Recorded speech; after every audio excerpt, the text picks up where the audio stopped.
Welcome to Russian History with Dr. Brovkin. Today our topic is the Brezhnev era, or the Soviet Union in the 1960s and 70s, which actually leads up to the final years of the Soviet Union and the collapse of the Soviet Union and collapse of communism. So this is pretty much 25 years. Brezhnev comes to power in 1964 and he dies in 1982, and then there's 2 or 3 years of his replacements, which is essentially a continuation of the same thing. And then the big breakthrough is the coming to power of Gorbachev, the last president of the Soviet Union. So we're basically talking about the years from 1964 to 1985, when Gorbachev comes to power. Now, 1964, of course, Brezhnev comes to power as a result of a coup d'etat against Khrushchev. Khrushchev is removed by the vote of the Central Committee of the Communist Party. It's all pretty legal. That's the way it was supposed to be. But nevertheless, it is a conspiracy. I mean, he was removed without his knowledge. He was not executed like in Stalin's times, but nevertheless, he was removed by agreement of the Central Committee members. And of course, the reason is the Cuban Missile Crisis. Apparently, Khrushchev was thought to have conceded too much to the Americans by withdrawing Soviet missiles from Cuba. But all that is a separate story. Point is, 1964, there's a new Soviet leadership. Our point is to figure out what are they doing? How are they going to lead the Soviet Union in this new age in the 1960s and 70s? Now in contemporary Russia, this era is known as the period of stagnation. It's almost synonymous, era of Brezhnev, era of stagnation. My purpose is to explain whether this is true, to what extent it is true. And in a way, I could say yes, to a certain extent, in terms of politics, in terms of the wisdom or lack thereof of the Communist Party, it was a period of stagnation. But in terms of economy, in terms of culture, in terms of technology, in many, many other fields, it certainly was not a stagnation. So let me explain. First, we will focus on the Communist Party, basically the ruling elite of the Soviet Union. Brezhnev's official policy was the stability of cadres. If you translate it into normal English, it would mean people don't get arrested or removed. The party wanted stability after the turbulence of the 1930s and 40s when people were arrested and put in camps by Stalin's whim. They wanted to stay put where they were in the positions of leadership.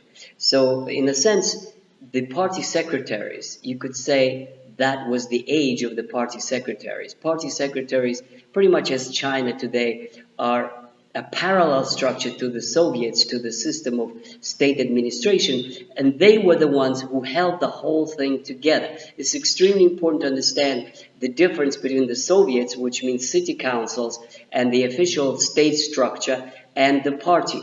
The party is on top. The party rules. And therefore, this is also important. Listen, if you imagine a situation that the party doesn't exist anymore, the whole thing crumbles, and that is what happened to the Soviet Union. When the Communist Party collapsed, the whole system collapsed, and the Union of Soviet Republics collapsed. But let's look first at the party. What are these people? What do they think? What are their values? What ticks them? I mean, what do they believe in? Yeah, officially they believe in Marxist-Leninism, but what does it actually mean to them that it is Marxist-Leninism? The point is, these people are very poorly educated. They didn't understand what was going on in the world. They had no idea about economics, about modern times, about what Americans or the West Europeans believed in. They were very primitive. And the reason they were so primitive is because they were supposed to. Stalin selected people for leadership, not because of their mental ability, not because they were the brightest and the best and the most innovative. The only qualification was loyalty.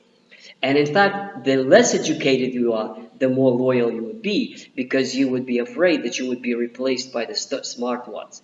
So if you look at the people Stalin left, like Khrushchev, I mean, he's a nice guy, but he's really an uneducated peasant. That's what he is.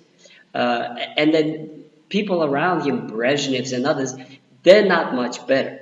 So the problem is that you have a highly industrial country of Russia and the empire that it had, the Soviet Union, led by people who are really imbeciles, who really have no clue, who would not pass a test on modern economics. And they're supposed to lead the superpower. The problem also was that they thought that they were ahead. They thought that they already have socialism. And under the Marxist-Leninist theory, first you have capitalism, then you have socialism. Once you have socialism, you are automatically ahead than capitalism, according to this primitivized version of Marxist-Leninist doctrine. Therefore, they convinced themselves that the West is behind, the West is rotten, the West is decaying, as Lenin wrote in his books. And therefore, they automatically are ahead because they already have socialism. They have nothing to worry about. The West is falling behind. The socialist country of the Soviet Union, the shining beacon for the whole mankind to follow.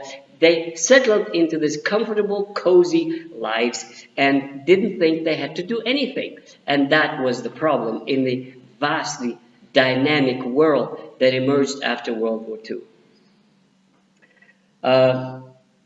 Just give you one example how primitive they were. If you take Soviet Encyclopedia for 1948, and if you open up the word cybernetics, which is today computer science, this is what they call cybernetics. The definition of cybernetics, or today's computer science, would be, now listen to this, a bourgeois whore, a false science invented by the capitalist. This is how they define computer science. They didn't believe it is a science.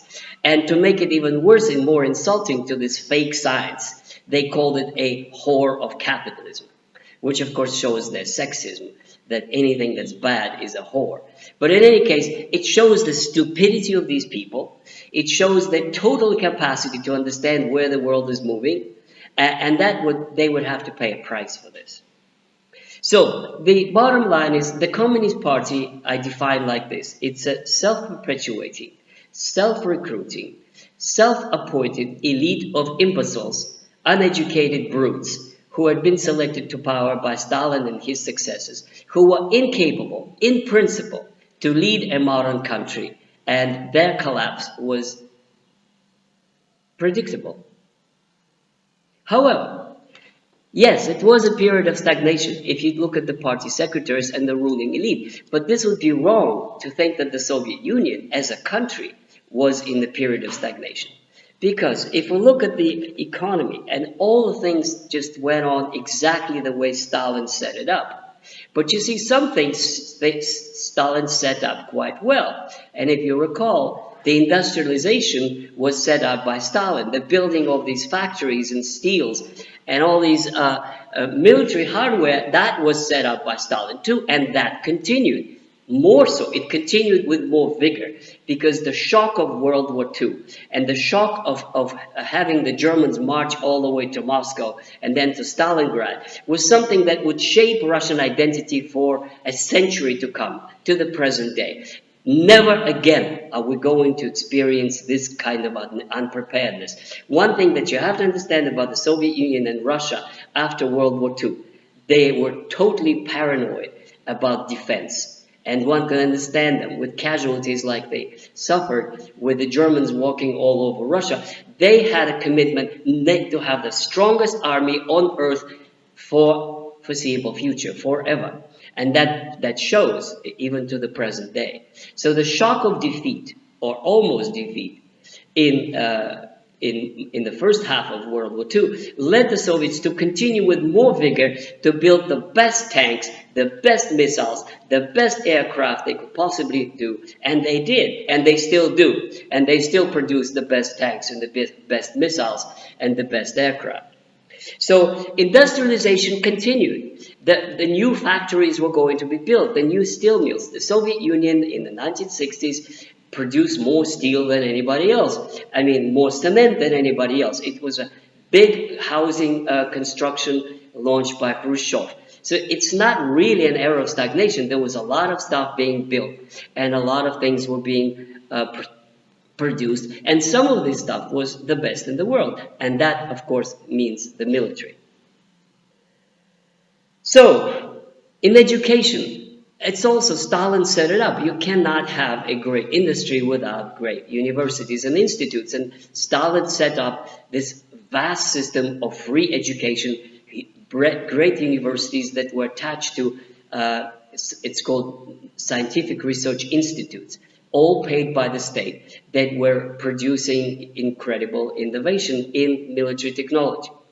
The paradox of this system, of course, was that they had all kinds of wonderful things in high tech, in military hardware, but they did not know how to produce good shoes or consumer goods. The Soviet consumer goods were pathetic because the party never thought that they're important. A pair of shoes is a pair of shoes. They never thought that there could be such thing as fashion, that you don't need to have, you could produce millions of shoes, but people just didn't want to wear them. And that was a problem because Soviet economy was not set up to produce something that would be to the liking of people. It was set up to produce a million boots, to put the army into it or the labor force, but not the kind of boots that people would feel like buying. It was not a market economy. It was a centralized planning economy, which was its Achilles heel, so to speak. It was its weakness. Now, the system of stability of cadres also had a unforeseeable consequence, and this is in regard to the Soviet republics. It also meant that in the Soviet republics, there would be local elites that would form and stay, and nobody would replace them.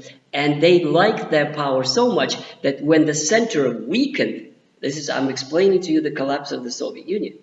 When the center weakened, then the Communist Party of Russia was out for the reasons I'm going to explain. They stayed, and they stayed on by themselves. And in fact, if you look at the leadership of the Soviet republics, especially in Central Asia, some of them were the Politburo members who continued to be the rulers of these republics. And now the sons of these Politburo members are new presidents. In other words, Brezhnev's stability of cadres created local elites in the republics that took over power and kept it when the Communist Party of the entire Soviet Union collapsed later on.